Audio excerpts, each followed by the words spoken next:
Even though it was thought that the first Captain America Civil War trailer would drop with The Force Awakens, here it is, with it not doing that thing. So as always, let's try and delve a little deeper into what we have here. Bear in mind, potential spoilers, I guess. But as always, disclaimer, I'm never 100% on anything. Especially with a movie that I have zero insider knowledge on. Except that I know Hawkeye kills Vision.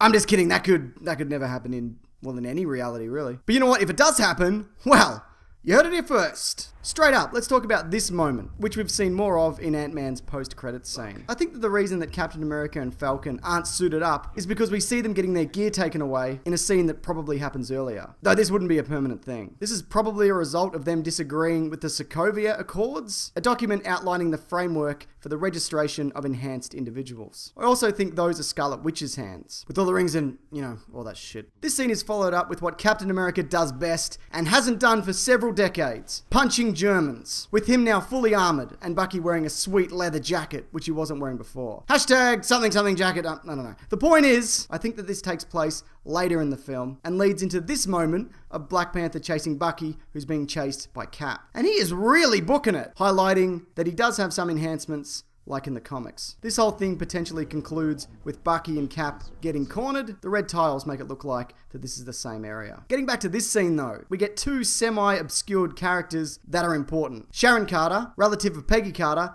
and Steve Rogers' love interest in the comics, and Martin Freeman's new character, who he describes as someone working as a liaison between superheroes and the government, with it not being clear which side he's on. It's been speculated that he's Marvel's Henry Gyrich. And speaking of characters you can barely see, Crossbones, right here. Last time we saw him, Falcon left him Anakin Skywalker at the end of Winter Soldier. And he's back, just like Anakin Skywalker. This might even be the incident early on that has the government looking for Bucky, thinking that he has a hand in it. Or this explosion might be. This looks to be some kind of UN-ish summit. Maybe someone close to Black Panther was there, which draws him into this whole thing. This location is potentially Puerto Rico, which is one of the filming locales, but it could be doubling for someplace else. Though they do speak Spanish in Puerto Rico and wear, what is that, a beret? Sure, why not? Probably. The location that we get Cap and Bucky beating the crap out of Iron Man looks to be somewhere in the snow. And this airport fight, which is a super irresponsible place to work out your problems, is again in Germany at the Flughafen Leipzig-Halle. Flughafen meaning airport and Leipzig-Halle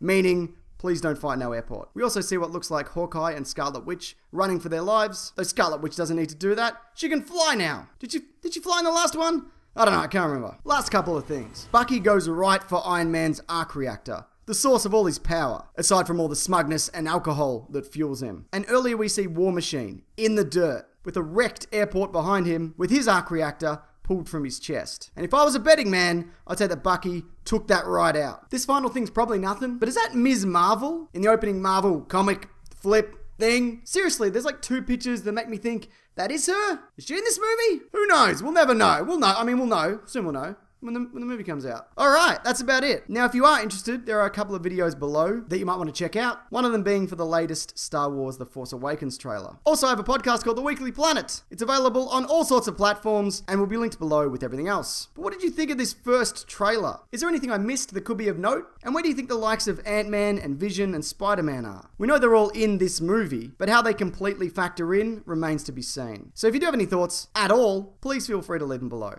Alright, thanks everyone. Take care.